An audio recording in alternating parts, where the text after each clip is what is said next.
بسم اللہ الرحمن الرحیم۔ شیخ سعدی رحمۃ اللہ علیہ آپ نے فرمایا کہ بندہ بھی عجیب ہے کہ دولت کمانے کے لیے اپنی صحت گنوا دیتا ہے اور پھر صحت کو واپس لانے کے لیے اپنی دولت لگا دیتا ہے۔ ساری زندگی لگا کر جائز ناجائز شہرت حاصل کی، جب بچہ بچہ جانتا ہے تو اب گاڑی کی پچھلی سیٹ پہ بیٹھتا ہے کہ کوئی بندہ پہچان نہ لے۔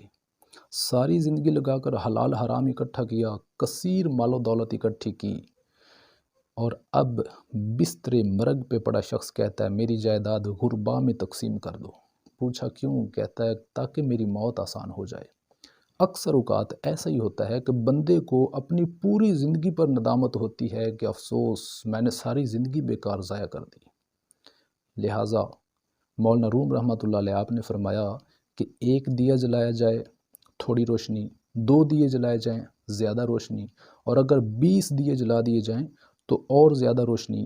اسی طرح انسان جتنا بھی قابل ہے اسے رہنمائی کی ضرورت ہے، اس کی ایک عقل ایک ہی عقل ہے۔ جتنا بھی قابل انسان ہے اسے مشورے کی ضرورت ہے، ضرور مشورہ کیجیے۔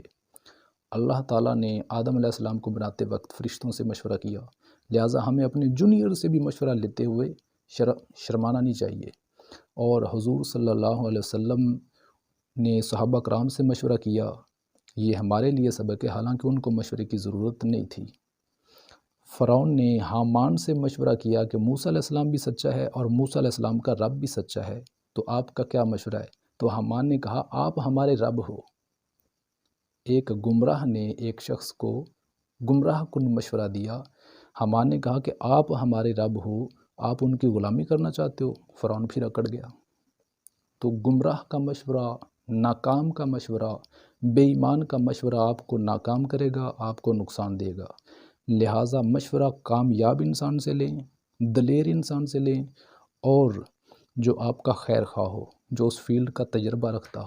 اس کے برعکس اگر دیکھا جائے تو اگر کوئی ہم سے مشورہ مانگے تو ہمیں چاہیے کہ ایمانداری سے مشورہ دیں، اپنا فائدہ، اپنا مفاد جو ہے اس کو مد نظر نہ رکھا جائے۔ اور دوسری بات یہ ہے کہ اس پر اپنا مشورہ مسلط نہ کیا جائے کہ وہ اس پہ عمل کرے یا نہ کرے، یہ اس کے پاس اختیار ہے۔ یہ نہیں کہ اگر اس نے عمل نہیں کیا تو پھر اس کی دشمنی، پھر اس سے مخالفت، ہرگز نہیں۔